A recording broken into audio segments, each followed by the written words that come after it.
There's some people that come to me and they don't have that goal. They have another goal.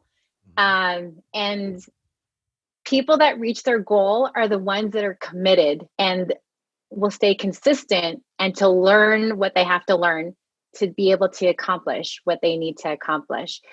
There's a saying, Les Brown, and he says, you must be willing to do the things today others won't do in order to have the things tomorrow others won't have. Everybody has 24 hours in a day, and it's really a matter of what we do with it. So start with goal setting. I start all of my clients with goal setting. But it's not just goal setting around, I want this house and I want this much money. It's about who you're becoming. Who do you need to be to make that $1 million? Jim Rohn says, don't make it a goal to make $1 million because of the money, but because of who you'll become. Before we get started today, I would be remiss if I did not thank our partners over at Proper Creative. Proper Creative is a production-on-demand company, and they monetize e-commerce platforms. They have a marketing powerhouse team from graphic designers, web development, photographers, videographers, market analysis, digital marketing strategists, and of course, social media experts. They help companies from development of content and products to the execution of digital strategies for e-commerce. They provide both full service and a la carte services for businesses that sell direct to the consumers. For me today, I am wearing a Proper Creative branded shirt. This is the Level Up Podcast shirt. You can get it. And this is something that we send to all of our guests that come on our show. Our partners send them a gift package, and it's brought to you by Proper Creative. Thank you so much. You can follow them on social media, Instagram primarily, at PROPR Creative. Again, they're an LA-based company, so they do things a little bit cooler than most. They spell proper, PROPR Creative. Follow them on social media, Instagram, and give a shout out. Thank you so much, again, to our brand partners, Proper Creative.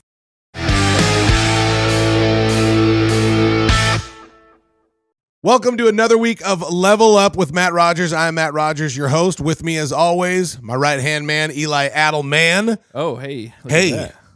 What? You sound like I caught you off guard. No, it was a good one. The right-hand man. Eli Adelman. That was good, man. It just came to me. It was creative. I'm a lyrical genius. I'm like the chubby Eminem.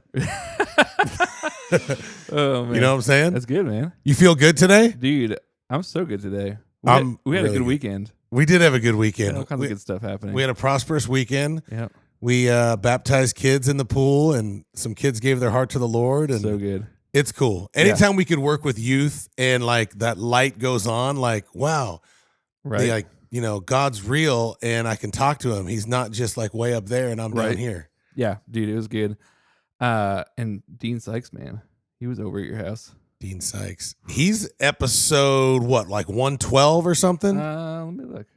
Dean Sykes, he was one of our past guests. Dean Sykes is the man. He specializes in, like teen suicide and stuff. So if you're a parent, I highly encourage you to go back and listen to our Dean Sykes episode. Yep. That one's doing well. And then the podcast overall, we're doing great. Dude, since your wife has been on, yeah, we've sticking exploded. Terry? She's killing it. Tear Bear? Tear Bear's. You know why? And this will be a good intro to our guest today, is that people want real. Like, it's cool to have big celebrities and big names, which we do. We've been blessed with unbelievable guests.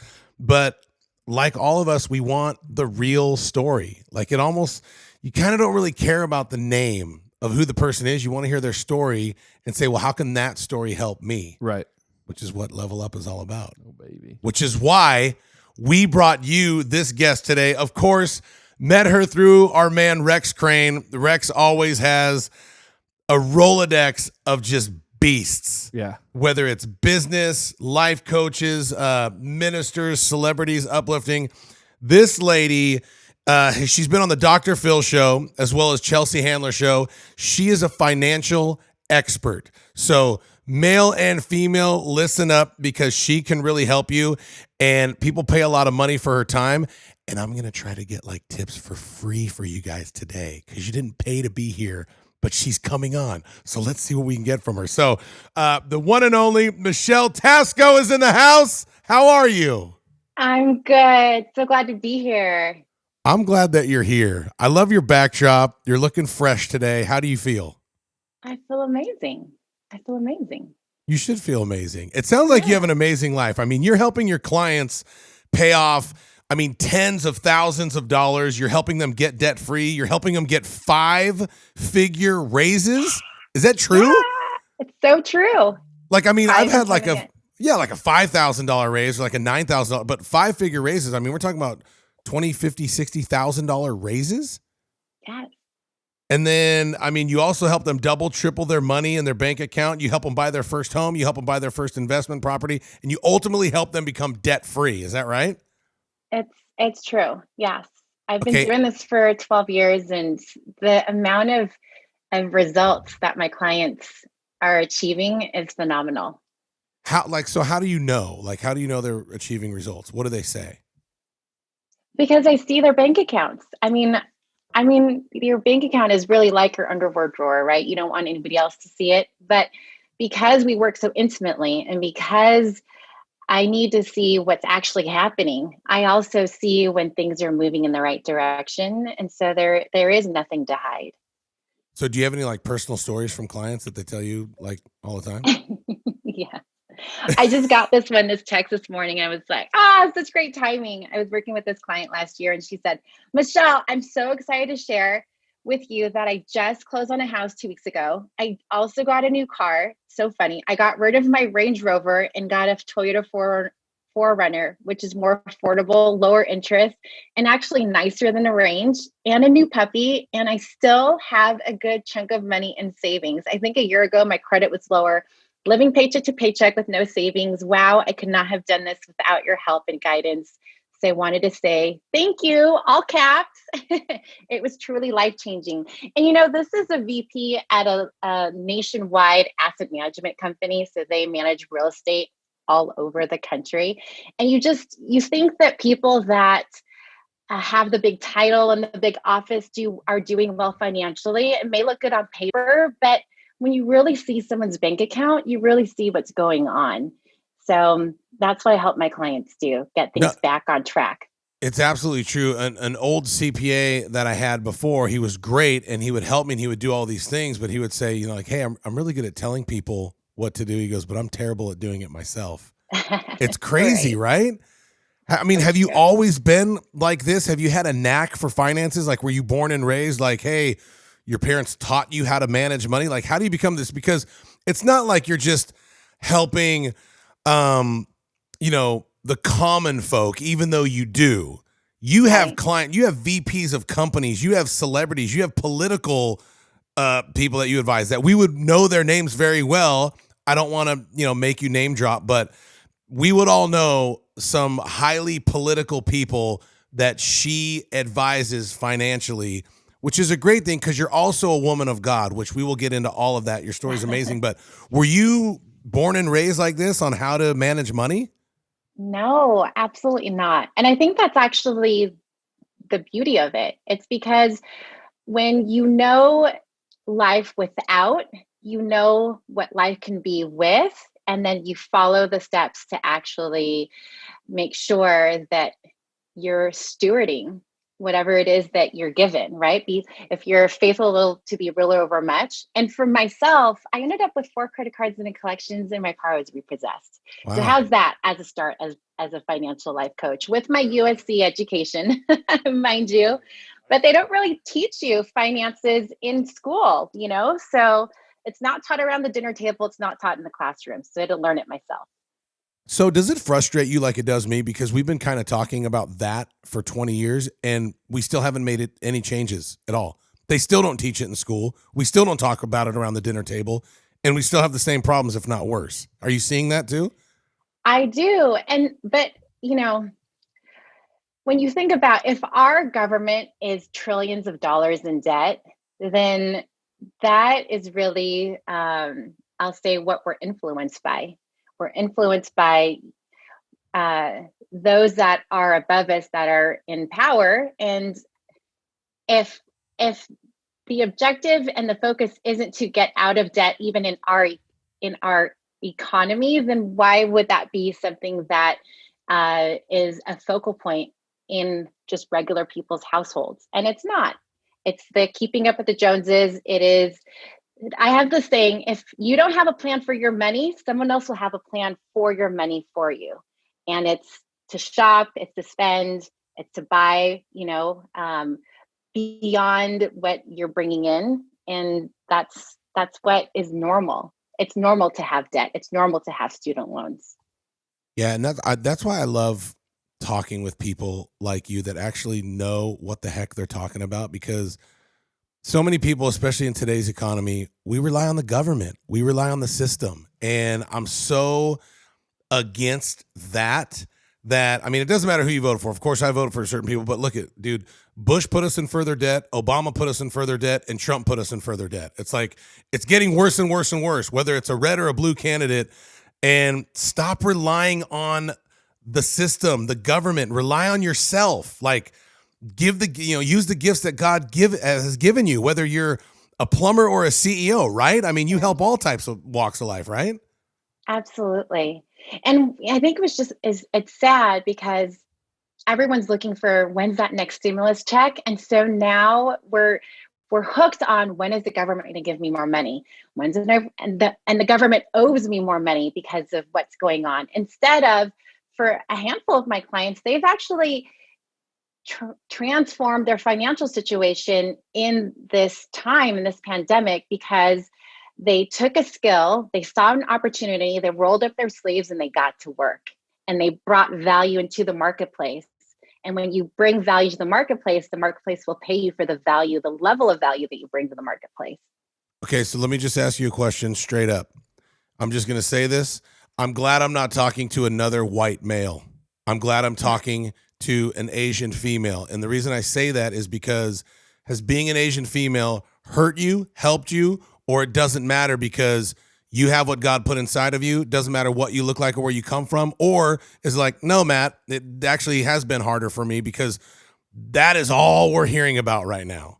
So let me know, educate me. I mean that sincerely. Yeah. I'd say that it personally, just in my experience, do I have an emotional charge around what's happening? Absolutely. But personally, in my experience, I haven't seen that it's been a detriment to what I do. I think that what I find is I do have a lot of minority people reach me. So those, people of color, because they don't feel comfortable with the white male person. There's a certain stigma. And I think too, people feel that they're misunderstood. And so there is this, I'll say, disarming, and maybe it's just also my personality type. I tend to be sweeter than most. You definitely are. Definitely good. And it's really about building relationship, building trust, building rapport. And that's really what I base coaching around. It is a long-term relationship. This is not just a transaction. This is a relationship. I want to see you get married. I want to see you buy your first house. I want to see you buy your fifth house if possible. We've bought 5 houses in the last 10 years. So I know if I can do it, someone else can do it as well. And I think it's really just about character, and that's probably why maybe for me it's been different with those that have, I'll say, found me and realized, right, no, I want to work with her. I think once people have the conversation, you can discern, I like that person or I don't like that person, regardless of who they are, what they look like, where they came from. I can know in 30 seconds whether I'm feeling this person or I'm not. And it goes both ways. Like, sometimes I meet people, I'm like, ugh, the world got better when they left the room. And then some people, it's like, oh my gosh, I don't want you to leave. What can we do? Like, can we hang out? Can we party? Can we do a business together? Like, so you definitely have that. Like, I could just tell by talking to you, even over the computer, like, you're comfortable. You're an easy hang. You make people feel good. Is it because of your background, like where you came from? Let's get into your personal story, because where you're at right now, I mean, I know that that's not where you started, but I really want to take the listeners through where you started, because you have an amazing story. And I would just tell people right now, turn your volume up, turn the distractions off, and listen to Michelle Tascoe right now, because her journey from where she was to where she is now is an inspiration to so many. So you were born where, and then just take me through it. Sure. I actually was born in Africa. I was born in a little town called Gambu near Lagos, and my parents left the Philippines when Marcos was in reign. He was a dictator. And they answered the Wow. same ad, funny enough, and they met in, you know how in Los Angeles there's like a little Chinatown, a little Japan town, Koreatown. Well, there's apparently a little Filipino town, in Nigeria. So they Wow, I met did not there know that. That's awesome. and got married and had me. Yeah, That's that's where so it great. started. And then when did you leave Africa? And then did you leave Africa to come to the USA? Yes, yeah. I so funny. Flashing back to when I was in like third grade and I did a book report, with mom and dad, like, how did we get here? And they were saying, well, we always saw America as like, quote unquote, the land of green pastures and Elvis, and like anybody can be anything and do anything when if you could just get there. And so they made the trek. They got their visa and did whatever it is that they needed to do to get here legally. And then from there, I remember just seeing my first snow. So from Africa to first snow in New Jersey. And then we landed in, I think it was like somewhere in Los Angeles, Lawndale or something. And then I started school when I was 5. 5 in USA, didn't speak English, or you did?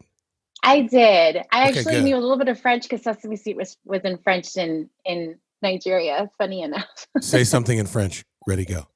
No, I can't. Okay. So you started at 5 years old, and was it like, was it harder for you? Was it easy for you? Like, do you even remember? I remember a little bit. I remember we always had hand-me-down clothes. I mean, they were just starting out. My parents, I mean, God bless them. They're so amazing. My mom worked as a housekeeper at a major hotel chain. My dad did maintenance, even though they had degrees. They had bachelor's degrees. My dad was actually a civil engineer. My mom was a med tech. But that's what they needed to do to just get jobs here Wow. in order to be able to provide. And I remember because my mom worked nights all my life just so that someone would be home with myself and my 2 sisters. And I remember the stories of like they would use one car, drive to one of their works. We would sit in the car until they got done and then we'd go home. So they really bootstrapped it to make it here. See, and that's the stuff that fires me up, because I might get crucified for saying this, but I believe unless you have a disability, and you can scold me and correct me if you think I'm wrong, Michelle, unless you have a disability, I believe we're all born equal with the opportunity to become unequal. Regardless of our past, what we like your parents came from the Philippines to Africa to the USA, were more qualified than anybody, and they're working as a housekeeper and a tech in a hotel chain. And it's like, I got friends, I got family members that are, sitting on their couch just like, well, life just ain't fair. And it's like, what are you talking about? Like, get up, do something. You know what I mean? Like, right or wrong? 100%, because there's really 2 types of people. There are those that blame. They're blaming the government. They're blaming that, their job doesn't pay them enough. They're blaming their spouse doesn't make enough money. They're blaming their parents never taught them XYZ. And then those that claim. They're claiming their future. They're claiming the number in their bank account. They're claiming that they want to buy this house, and they're putting the effort behind it. So I totally agree with you. So you, it sounds like you had a drive inside of you at a young age to be successful, to be, almost from the outside looking in, like, especially because I watched your story on the 700 Club, which was amazing. I highly recommend y'all go to the 700 Club and search Michelle Tascoe's story. It's unbelievable. So I'm kind of cheating on your story because I know it a little bit, but from the outside looking in, especially in your teen and your college years, it looked like you were the perfect individual, sorority, college, all that stuff, right? Tell me about that, because then something happens to you, it gets a little bit ugly, and you had to overcome that as well. Go ahead. Yeah. So I was a straight A student, honors, AP classes. I did all that, you do. You were in these clubs. You participate. You build your resume as you know you're taught. Yep. And so I did that, and I got to USC. And then yes, an unfortunate thing happened that I was at. There was this one person that I met, and he really wanted me to go out with him that night, and I did. And then all of a sudden, I can just tell you that, in the movies where like the whole picture just turns black and then it's just dark. Mm-hmm. And I woke up and, he was forcing himself on me. And then I realized I like stumbled out of bed. I went to the bathroom. I was splashing water on my face, trying to wake myself up. And then I realized what happened. I was in a compromised situation, and in reality, I just experienced being raped. And at that moment, it was like the light that I know that is in my eyes and in my heart, it just went dim. And I felt so lost, and I felt so defiled, and I felt so alone. And of course he denied it. But I just could not shake it off. You asked him? Yeah. I said, what just happened? He's like, oh, nothing happened. Yeah. Wait, you guys are still together? It's that moment, like after, or is this a couple days later? After I go back into the room, and I'm like, what just happened? And he denied the whole thing, like as if like nothing was going on. And I just said, I need you to leave. And then I was, like that shock where you just don't know what's going on. Is this real? That was what happened right after. So did you have too much to drink, or were you not a big drinker and this guy put something in your drink, or you not know? I think that he put something in my drink, because there was, at that moment, he was really saying, hey, wanting me to finish this drink. And I kid you not, it was like, we went to another location, and the room like was like dark on the outside, like in the movies. I kid you not, dark on the outside. And then it just went like this. That's so and weird. then I could not remember anything at all, blanked out. And I've never blanked out before. Mm-hmm. So, yeah. So do you realize, I mean, that is terrible and scary at the same time. So it happened. And then after it happened, you kind of you go in the bathroom, you wash your face off, and then you come back and ask the guy like, hey, what did we just do? Yeah. And he even denied everything. Like, oh, nothing happened. Yeah. Yep. So I'm thinking, am I crazy? What's going on? But I remember, and I've healed because God's just good. So I can tell by the way you talk about it, you've healed. Yeah. Yeah. And and I want to say that, I want to emphasize that I have healed, because there are women that are walking around today with this pain, with this hurt, with this deep, dark secret. And I really want to emphasize that your past does not equal your future. In fact, everything can be a clean canvas, and you can live life without that emotional charge, where it's neutral, where it was an event, it happened, you learned from it, you can use it for good to share with others so that they can get their healing, but it doesn't have a grip. It doesn't have to have a grip on you ever. So I have so many questions I want to ask you about this in this moment, because it's so important. Yeah. First, you were doing everything right, and that was not even a mistake. It almost doesn't even sound like that was your fault, right? Especially if the guy put something in your drink. How do you not feel guilty? This is before you heal. Like, did you feel guilty? Like, did you feel like, oh my gosh, 100%. everything I was working for, I screwed up? Like, what? Yeah, I'll say that because, even back then, like, I'll say my life was colorful. And I'll say that because, Los Angeles is an interesting place. You can really get swept up with the wrong people. And all of a sudden, things that you didn't think you'd be doing, whether it's drugs or drinking or being promiscuous, you find that you slip up in one area, and it really does open the door for more. And then it's like, oh, just like debt. Oh, what's another $1,000 on my credit cards? Do you know what I mean? Like, you just like keep moving that line. And so, absolutely, I felt horrible, because I know who I am on the inside, and that was not how I was behaving on the outside, if that makes sense. Totally.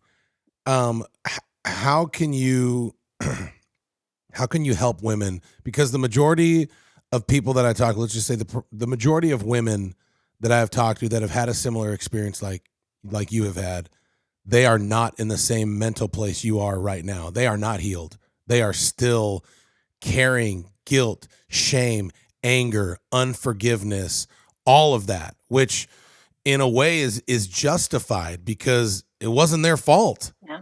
So how do you tell them to get past that? Because at the end of the day, it is only hurting them. But it's easy for someone like me to say, oh, well, you got to push through. You got to do that. I've never experienced it, but you have. So I would love to, elevate your voice to them to help them, because I know that I can't, because I don't have that experience, but you can. Yeah. Yeah. The thing that is just even just in this moment dropping in my spirit is that you don't want to let that event, that moment, that one moment, whether it was 5 minutes, 10 minutes, 15 minutes, 5 hours, however long, you don't want to have that moment rob you of the rest of your life, all the thousands of future moments that you can have and who you really are. And I'd say that the first thing that I did was forgive myself. And forgiveness isn't a one-time event. There's layers like an onion, right? You can cut an onion from the top to bottom, and there's tiers, and sometimes you've got to do it one layer at a time. But it is I'll say relentless, committed action of continuing to forgive yourself until you feel like the seas are starting to calm. Because prior to that, it's this raging like storm inside that you just don't know how to find some peace, really. And I think the hardest next step is to forgive the person that was your perpetrator. That is a huge one. How do you forgive the person who's the perpetrator, even when you don't confront them? Because I'm assuming you didn't see the guy again, right? Or did you? No, I didn't see the guy again. But if you believe in God, God sets things up in interesting ways. And when you're ready, he's ready. He's a gentleman. He would never beat down the door. He just says, when you're ready, I'm ready. And I remember I was actually at a personal development event, and there was somebody that looked exactly like him. I kid you not. And the speaker situated an experience where he stood in front of me and I forgave him. Did that have to happen for everyone? No, but in my situation, things were orchestrated so that could happen. And it was hard, but then the freedom that you feel after that is worth it. Just like when you think about when you're giving birth, it's a little bit of pain for a lifetime of pleasure, for a lifetime of beauty, right? And so it's the same thing here. Anytime that you're birthing something, whether it's yourself or new life, you've got to go through a little bit of pain to get the beauty on the other side. Did the speaker know that that's one thing you had to do is forgive, and he set that up, or did it just happen? I mentioned, and you know what? God's so good. This happened during our honeymoon, my husband and my honeymoon. We actually did a personal development event, because I'm into like, I'm going to build myself up. If I'm going to start a new life with somebody, I'd want to be in an environment where we're growing together, starting life out together. And then of course we did the whole Aruba and fun part, but like, I'll say going to the next level and pouring into myself and I'll say making an investment in myself and my own personal growth is important to me. And that may be another clue as to moving forward in life in the different areas that you want to grow in and heal from. So here's one thing that I've noticed doing the show, Eli, talking to guests. First of all, the incredible tragic thing and sad thing is I would say roughly 30% of the guests that we've had on the show have experienced some sort of sexual abuse, which is absolutely terrible. From my wife to even Dean Sykes, a male that experienced from another male. And, Dean wasn't gay. You know what I mean? Like it just, that is just gut wrenching in itself. But the one thing I've learned from doing the show is the people who admit it and tell people, I don't want to say admit it, but tell people, bring it out, bring it to the light. This happened to me, but it's not who I am. Those are the ones I've noticed that get healed. Right. I mean, that's, right. And I asked the instructor bring it up because you obviously told people. Is that hard to do? At first, yes, because, we all question, like, how could this happen to me? And why me? And what did I attract? Right. But then when you realize, when you speak it out, it's kind of like it loses its power when you say it. And then the more that you share, then you shift from being disempowered to being empowered, because then you realize that there's a community out there. There's people that, it's so funny. I was at church and we connected with different people in the women's group. And when I shared what happened to me, other women, would sidebar and like find me after and say, hey, that happened to me too. Like real quiet, like as if it was a secret. But they're wanting to say something. They want to be able to not keep this to themselves. So that tells me that everyone really, in their heart of their hearts, if I were to call them out and say, like, truth be told, you really do want to share this, you just don't know how and who to share it with. I think that's really, the turning point, and that's the seed. Right. Yeah. Do you have any idea where that guy is now or what happened to him? He was some music producer in Los Angeles. I have no idea. No, but I wish him well. I still, even to this day, the first thing that comes to mind when even with you just asking me, I'm like, yeah, I just wish him well. I wish him well. That's crazy, because and the reason I bring that up is you're walking in freedom. I don't know this guy, but I highly doubt he has the freedom you have. He might have the glitz and glamour on the outside. I mean, music producer sounds so awesome. Music producer in LA, like, wow, that's so many people's dreams. But at the end of the day, when you don't come out with it, like you said, you don't forgive yourself, or you keep that, high and probability might still be doing it, and B, the dude's probably miserable. People who do that stuff are miserable, unfortunately. And the fact that you can forgive yourself and forgive him, and then I'll say this here and then we'll move on, but how do you forgive him? So for the people who are listening, like, how do they forgive the person that harmed them? That's such a good question. I think about, when there is this experience of a sexual assault, there is a soul tie that gets created, right? Because you connect with somebody without your consent. And so I see that forgiving that person is a way to cut soul ties. It's like a must. And it allows you to also not hold on to something that that is this weight that you have all the reason to let go of. And so when you can, in life coaching, I share with a lot of my clients that we're in charge of what we make things mean. And I bring this up because you can take a situation and you can make it mean something good, or you can keep it small and make it mean something that's detrimental, that will transform your identity, transform how you show up in front of people, transform how you behave, transform your story.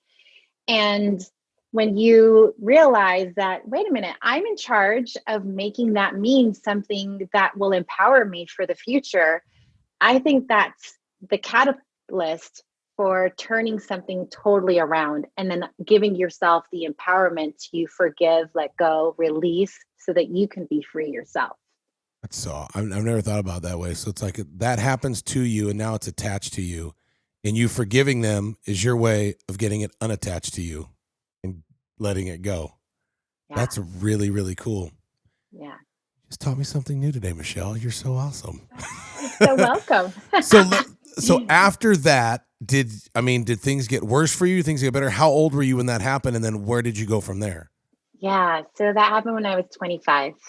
And then from there, I'll just say one thing led to another. And then I moved back home. And there's nothing wrong with moving back home. I think that purposely happened so I could just reset and then dive into journaling. I just finished one journal. I started another one, journal number 34 since 2005. Holy smokes. Yeah. Journal number 4 since 2005. See, I need to get my game up. 34. I started, what did I say, 4? 4, yeah. The reason I said 4, she's on 34 from 2005. I'm on 4 from 2009. So I need to step my game up. Right. Dude. Yeah. Journaling. And it helps so much. I highly recommend everyone journaling, because then you look back on yourself and you realize what you went through, and it encourages you now to be like, thank God I'm not in that hell anymore, because things do get better. So you start journaling, and then what happens? I start journaling, and I had this experience. I didn't know God at the time, just so you know. So this is prior to knowing God. Started journaling. Wait a minute. So you forgave and journaled and all that stuff without knowing God? Yeah. Because, personal development, you listen to different speakers and they say journal. I'm like, okay. And I remember listening to Jim Rohn, how to write a journal. And I didn't know that Jim Rohn, he's one of the godfathers of personal development and motivational speaking, but he has a Christian background. So it was just these little seeds in his audios that got me on the road to realizing, okay, there must be a God and he must be real. And I grew up Catholic, but there just was no relationship. God was not alive, right? Nothing wrong with that. It was a start. But in that moment, I was journaling, just writing things out, and I was in my old bedroom. And then I felt like, I called it spirit. Now I know it's the Holy Spirit. But it was like, trust me. And it was like words were just flowing. I didn't know where it came from, but words were flowing, and I'm writing this down and I'm reading it. And it was like, I'm given this other opportunity to trust something bigger than me. I thought it was the universe, because it's easy to think, I don't know. Anyway, doesn't matter. But from there, then that launched me into going into my first personal development seminar called First Steps to Success with Danny Johnson. And, that's at that event, which was a business seminar, that's where I gave my life to Christ, because she did this evening called Spiritual Equipping. And she just opened the Bible, and this is a businesswoman, and she says, everything I taught you so far is from this book. And it was the Bible. And I was pretty shocked. And then from there, it was an altar call. Like, if you want to know the God that I serve, come up. And it's like, I couldn't get up there fast enough. Wow. Because there was something that she had that I wanted. There was this freedom, this aliveness, this confidence. So that's so what happened. What'd you do? You went up to the altar. Like, really walk me through it. Like, what happened at the altar? Yeah. So in that event, it was 2005. In that event, there was hundreds of people, and before you know it, we're all standing in front, and we're just giving our lives to the Lord. We're saying the sinner's prayer. And then we're each being handled Bibles. And then at that point, I just felt like, I can start again. There's that scripture, things were crimson and now it's white as snow. I felt that reset. I felt that blank canvas. Awesome. It's real. It's real, Eli. And I love how, No, you had religion before, and then at that moment you had a relationship, which is the game Yeah. changer. I post about it. I talk about that all the time. There's a difference between religion and relationship. Religion does everything you can to try to get you into heaven. Relationship gets heaven back into you. How has it been? So good. How did that happen? So after that moment, how did your life start to change? Well, it's so funny. I went to the next level of that event, and that's where I met my husband. He actually greeted me at the door. He worked for her company. Really? Like when you walked in, like Yes. were you kind of like, oh, he's cute, and she was like, oh, hey, like did you guys flirt at all, or was it just like, Yes. whatever? No, like it was just like we smiled, and I kid you not, I walked past him, and I heard the Lord say, "He's the one." And I No was like, way. "That's weird, so weird." And then he felt something with me because then he asked like the sound guy, like, "Who's that?" And he's like, "Oh, that's Michelle Lavina. That's my maiden name." And so it's just a wild experience. Yeah, Tascoe does not sound Filipino. No. Where's Tascoe from? My husband, his background is Creole, and so that's on his dad's side, and then his mom is Nicaraguan. So we make pretty cute babies, basically. Yes, you do. Beautiful family, beautiful babies. Okay, so Holy Spirit whisper. I think you have a baby behind you. Look over your left shoulder. Oh, Yeah, look at that. Baby girl. Lift her up. Can we see her? Yeah, she just woke up. God bless her. Look at, I know. Leilani with her bed head. God bless you, Leilani. Hi. Michelle is on the West Coast right now. We're Central Time, so it's literally it's early. Yeah. I don't know where my nanny is either. But it's funny too because 2 hours ago my daughter woke up, and now her daughter's waking up. So we essentially wake up at the same time. Yeah. Look at her. She's beautiful. No, the one with the bunny game. Oh yeah, the one with the bunny game.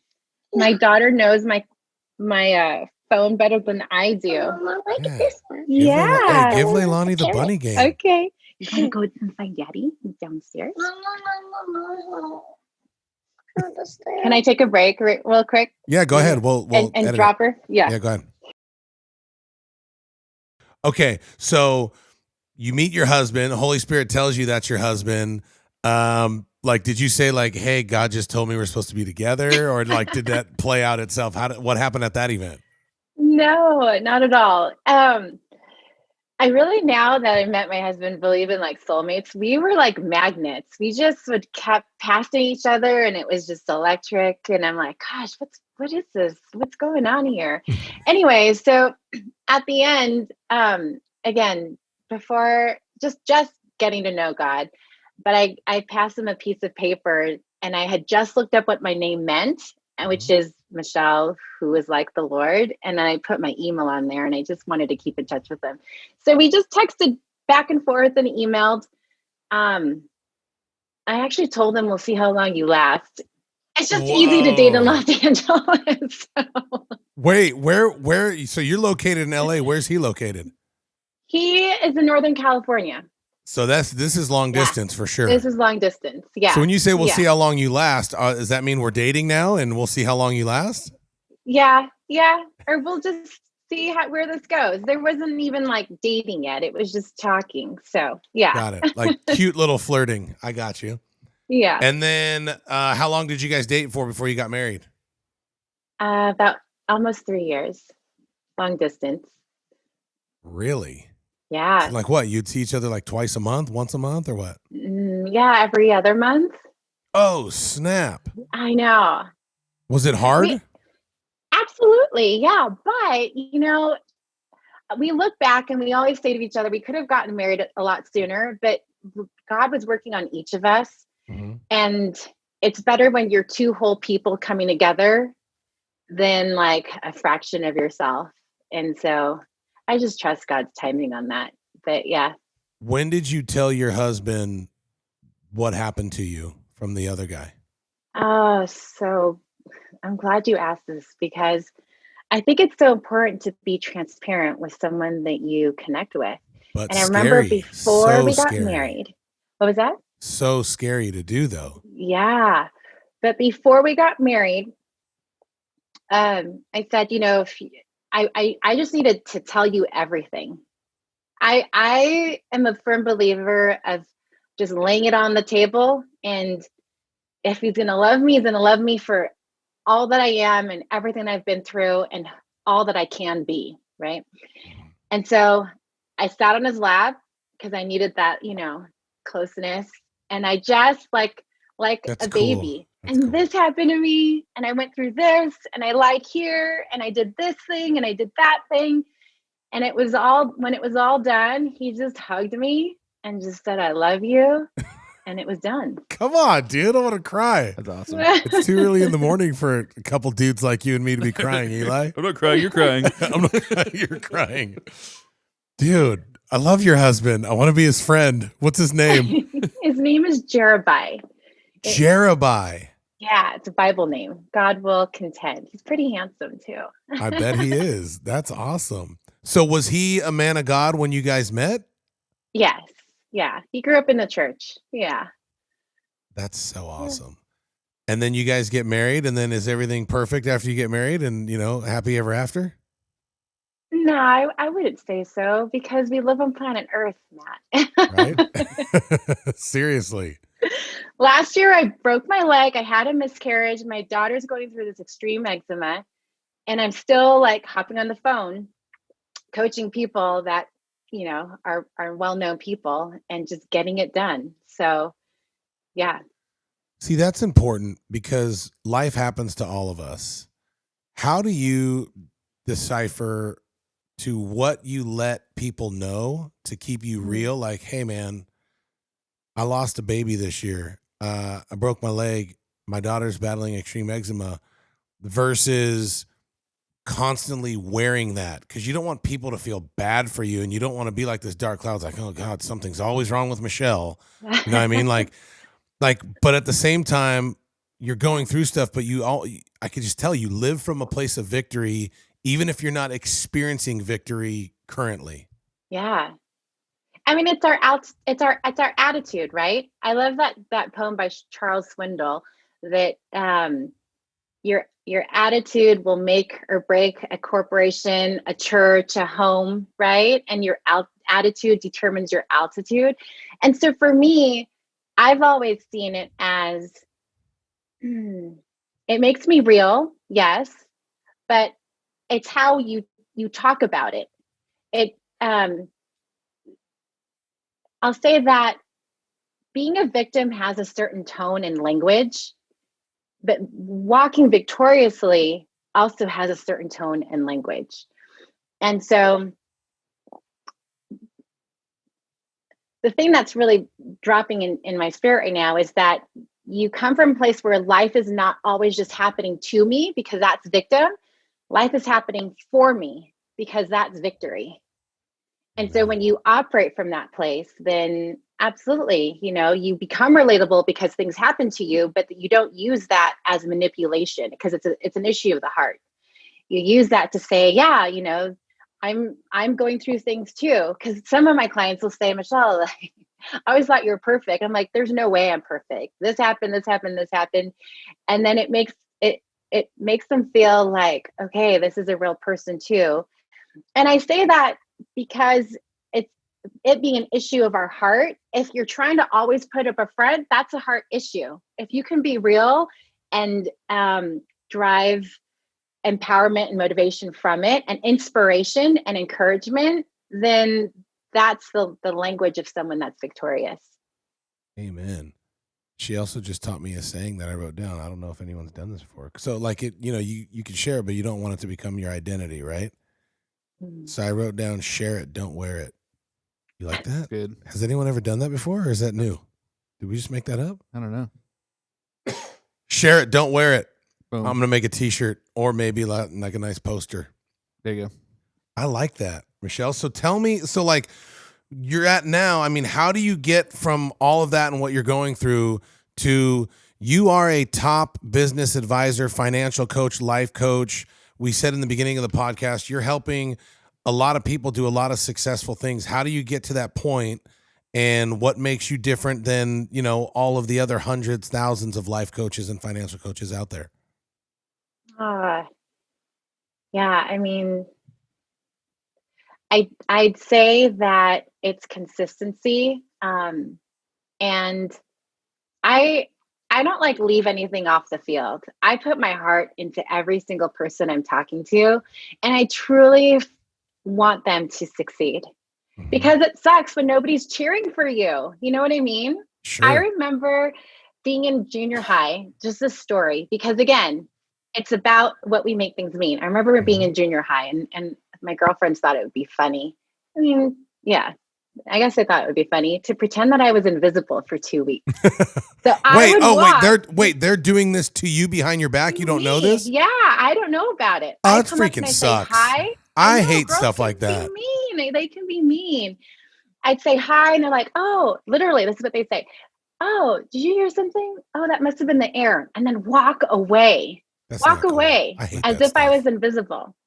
So I I hate that know stuff. how important it is for people to feel special, to feel important, to feel understood, to matter. It was actually the best gift that they gave me because I have this supersonic hearing and a supersonic uh, understanding and awareness of when people are in front of me, I'm honoring them. I'm loving on them. I am cheering them on, even in the background. And I believe that that makes a difference because what I teach, it's not rocket science, it's math, right? Mhm. You make this much, you spend this much.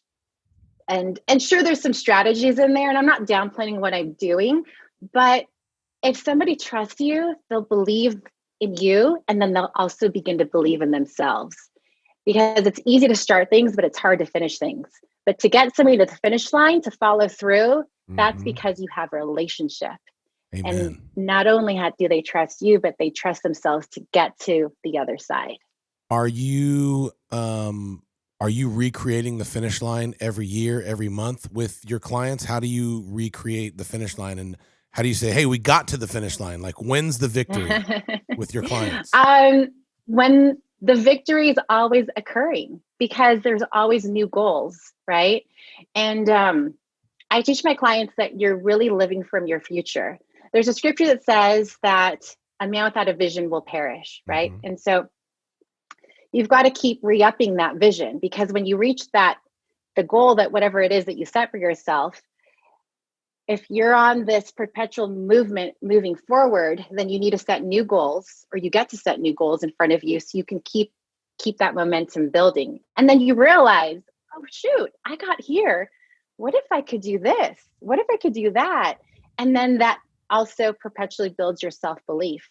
And so then you continue to level up Hey, as there a we go. result. Hey. Let me ask you this because I promised our viewers in the beginning I would try to get free information out of you. Um, if I make $100,000 and my mortgage payment is $2,500 a month, okay, and so let's say that takes me to $30,000. I'm left with 70. My other bills and everything, let's just say, are 20 grand. That leaves me with 50 grand. Give or take. What are we gonna do? How are you gonna help me? So my nut to crack is, let's just say for math, my nut to crack is Sure. 60 grand a year. I only make 100 grand a year. That gives me a net, extra 40 grand. What do we do? Right. What would you tell We're me to going do?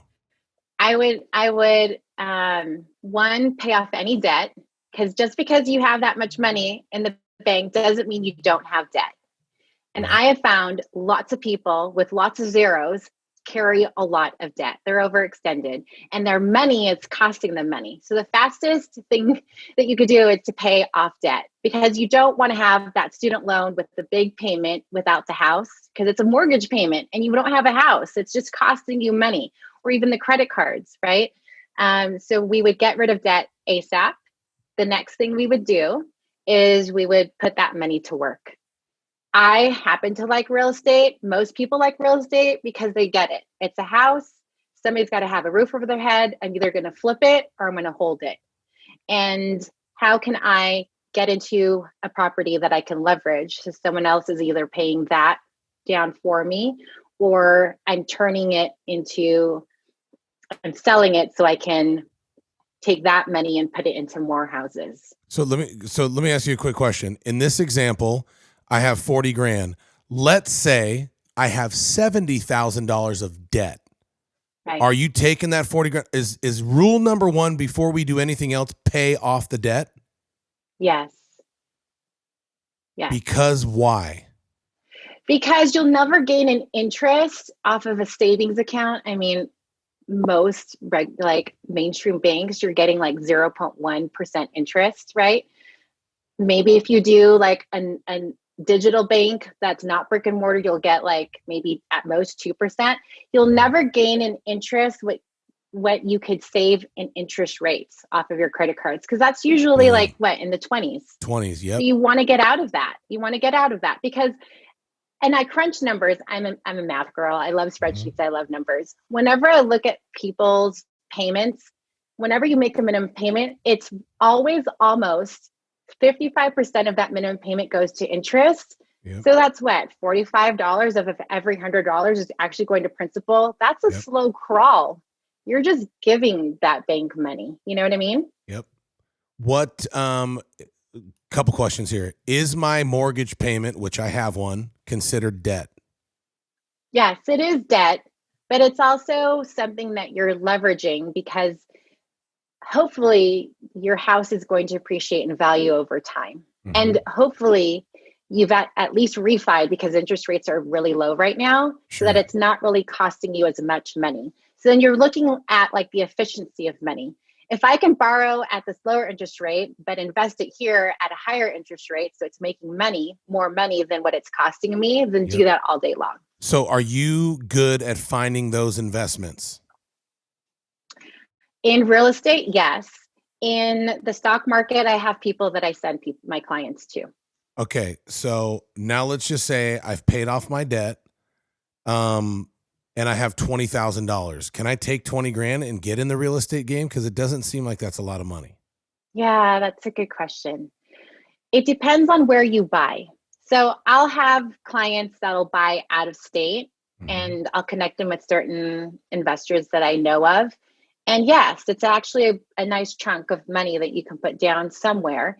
It's not all of it because that's $20,000, but it's something. So I'll just say that if you're asking the right questions, you're going to get the right answers. So even just that you're in this position where you're saying, what can I do with this $20,000? Most people don't ask that question because they don't have the $20,000 to do anything with. Can I ask you a couple more questions before I let you go? Because I know you got to get Sure. Yeah. Okay. It's good. So Grant Cardone, you know him? Yeah. Okay. He preaches the opposite of Dave Ramsey. Dave Ramsey preaches get out of debt. Grant Cardone says getting out of debt's stupid. Use your debt to make money. Who's right? It's a mixture of both, because so many of my clients don't follow the Dave Ramsey route, because when you live in Los Angeles, you're never ever ever in a million years going to buy your house cash. It just does not happen in LA. But then again, on the other side, you don't want to have debt like credit cards, the consumer debt, that you're putting your groceries on, you're putting your vacation on, you're putting your, what I call the expected but unexpected expenses when it's here, your car registration, Christmas, a vacation, car repair that gets put on a credit card, and you set it and forget it, and you're just paying them in payments, hoping that it'll go away, but you don't have a plan to pay it off. That type of debt you say no to, but leveraging debt as far as real estate all day long. Do you and your husband have a mortgage payment? Yes, we do. Okay. Going back to student loans, do you think the government should pay off student loans for everyone, or do you think we should take responsibility and pay it off ourselves? I'm actually really neutral on that question. Ooh, a neutral one. I'm neutral. Why? Yeah.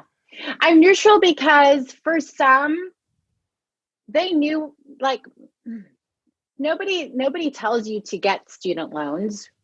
I used to be an assistant director of admissions at a nationwide school. So yes, there's the idea of financial aid, and then there's student loans. But I think that we all have the wherewithal to make a decision to go to school or not, and not just, and take ownership around our decision making. And some people I know go to school because that's actually their career. They love going to school.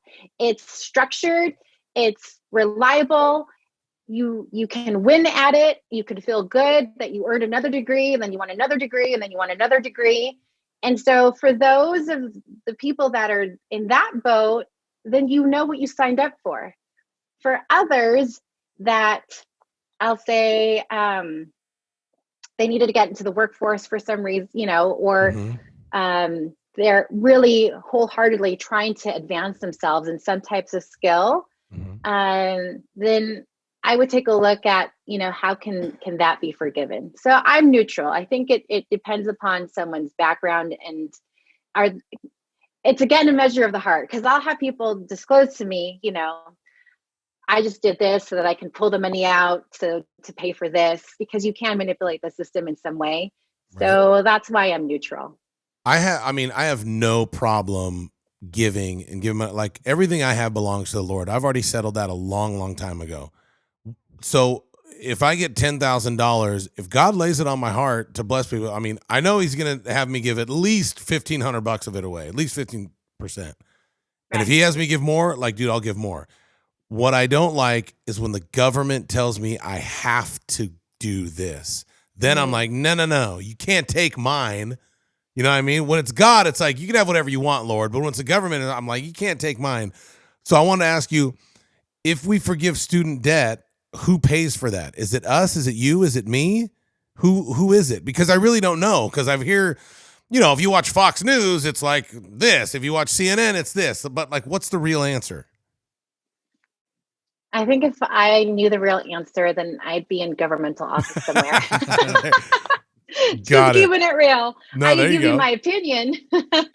And my opinion is that my impression is that somehow, somewhere, we still print more money, because the Federal Reserve does not have enough in the reserve to even back how much money is printed out there. So I think you just can get curious about that. All right. I have a couple more questions before I let you go. For me personally, I do not have a financial coach. My wife is extremely intelligent, and she's like you. We have some debt that our goal in 2021 is to pay off all of our debt except our mortgage payment. Right. Is that a good plan? Yes, absolutely. What about car payments? Get rid of them? Most car payments, unless they're a used car, because usually that's a higher interest rate, it's pretty low. And it depends if you're using it as a business write-off too. So think about that. But it's because of the kind of loan it is, you're not really saving much money if you pay it off sooner. So I would just let the payments ride. If you want to feel the weight of not having a payment, then cool. But yeah. Okay. So if you and I were going to work together, what does that look like? How do you help me? Because I have big dreams, but I feel like, if I'm just being transparent here. Yeah. I feel like for us in finances, I've made little small victories. But if you talk to the 30-year-old Matt Rogers, I'm 42 now. If you talk to the 30-year-old Matt Rogers, I thought I was going to be a millionaire already, Michelle, and I'm not. So I'm kind of disappointed. If you're going to tell the 30-year-old Matt Rogers, hey, this is where you're going to be when you're 42, he probably would have been a little ticked off. 42-year-old me, I'm happy. I'm happy where I'm at. I definitely want more. But if you told the 30-year-old me, hey, this is where you're at, he'd be like, dude, you're a loser. We were supposed to do things different. So if you're talking to the 50-year-old Matt Rogers, in the next 8 years, I want to make some big strides. I've never made $1 million a year. I want to make $1 million a year. Can you help me do that? Yes, as long as you're willing to step up and roll your sleeves up like most people do that work with me and get to work. And I say yes because there's some people that come to me and they don't have that goal. They have another goal. And people that reach their goal are the ones that are committed and will stay consistent and to learn what they have to learn to be able to accomplish what they need to accomplish. There's a saying, Les Brown, and he says, you must be willing to do the things today others won't do in order to have the things tomorrow others won't have. And that quote speaks volumes, because just like you were telling me when we were sharing about my parents, like you've got regular friends, right? That they're just sitting on the couch, right? Yeah. Everybody has 24 hours in a day, and it's really a matter of what we do with it. So if you're willing to start with goal setting, I start all of my clients with goal setting. Again, a man without a vision will perish, but it's not just goal setting around, I want this house and I want this much money. It's about who you're becoming. Who do you need to be to make that $1 million? Jim Rohn says, don't make it a goal to make $1 million because of the money, but because of who you'll become, right? Sure. And so how much value you'll bring in the marketplace will be what you'll be paid. And if that's a goal of yours, and if the impact that you're wanting to make in the marketplace is big enough to make that $1 million, then yes, absolutely, you'll hit that mark. The reason I say that is because, like, one of my favorite movies is Tombstone, and when Wyatt Earp says I'm here to make a bunch of money, and the guy says, I never met a rich man that didn't have a guilty conscience, and Wyatt Earp says, I already got the guilty conscience, I might as well have the money too. For me, I feel like I already know my heart. God already knows my heart. I have no problem giving it away and becoming that. So I feel like I already have the heart to give. I might as well have the money too. Right. Someone's got to have it. I mean, it might as well be someone that's going to give. So, like, for real, like, can you help me? And then how do you make money? Do you make money? Do I pay you off of the net growth that we make together, or is it a flat fee every month? Like, how can people like myself get with you, and can you help us? Do you only take a certain clientele, or if, you know, I'm proud to say we're one of the fastest growing podcasts of 2021. So people are going to hear this. If they want to reach out to you, do you work with the common folk, or do they have to be, celebrities, CEOs? Like, what's your niche? Yeah, I love working with all types of people from all walks of life. And I told God, if you could just put a line in front of me of clients that want to coach with me, I'd coach them all day long. And that's really what's been happening. I don't market. If you Google Financial Coach Los Angeles, I happen to show up 4 times on the first page, and people find me. And there's also taken aback when I answer my own phone. Right. And I text people back because I want to be reachable. I want to be accessible. So yes, I like to work one-on-one. I have a coach I've been grooming up, so we share the load. And then I putting together a course. So if you want to just follow a self-paced type of program, you can do that as well. But the main thing here is that it lights me up to coach people that want to be coached. And that's just the bottom line. How can people find you to get a shot at your time? Yeah. So you go to MichelleTascoe.com, TASCOE, Michelle with 2 L's, MichelleTascoe.com, and click get started and fill out a form, and someone will get back to them. MichelleTascoe.com. Again, if you need help spelling that, just look at the icon that you clicked on. We spell her name right, don't we, Eli? You don't make spelling mistakes. Not usually. Sometimes I do on the I think I did on the Zoom invite to her. I think I put 1 L. Oh, but on my recording here, I have 2 L's. So there you go. All right, so we'll do that. Okay, last 2 questions for you. What's the best thing God ever did for you? I like, when you see at the end of the movie all like the moments and the pictures, I just felt like a million of those hit my heart at the same time. The best thing that God ever did for me, honestly, is saved my life. Wow. It's that. I would have been in a ditch somewhere with the things that I was wrapped up in Los Angeles. So we didn't even get into the too deep those. I have to get a part 2 with you, or what? We can. There's a lot to share. I'm up for it if you are. I'm definitely up for it. Michelle Tascoe part 2. So there's some stuff that we didn't even go over today that, I mean, you should have ended up in a ditch somewhere. Is that true? Yeah. I'll save that for part 2. I am totally down with that. If you were going to leave our viewers, this is how we always end, with one bit of advice, whether it's a quote, a business tip, a life tip, something to really help them level up, what would it be? That if you don't have a plan for your life, someone else will have a plan for you. I like that. That's really good. You know, and this is not a dig on anyone, this is facts. Most people that shy away from self-development, and whether it's business or personal, in my experience, are typically employees. They're working on someone else's dream and not theirs. So I love that you said that. Say it again one more time. I'm writing that down. If you don't have a plan for your life, someone else will have a plan for you. There it is. There's a reason the Bible addresses wisdom as a she. You'll notice that as you read Proverbs. And you just felt it right there with Michelle Tascoe. We love you. Thank you so much for coming on Level Up. Did you like it? I loved it. You're awesome, Matt. You are awesome. Would you encourage people to like, share, comment, share this with someone? Story is amazing. You can help people, and give us a 5-star rating, right? That's what they should do, shouldn't they?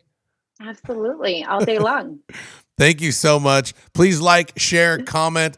Keep Level Up, one of the fastest growing podcasts of 2021. Michelle Tascoe, everybody. Thank you so much for coming, and thank you for listening to another week of Level Up.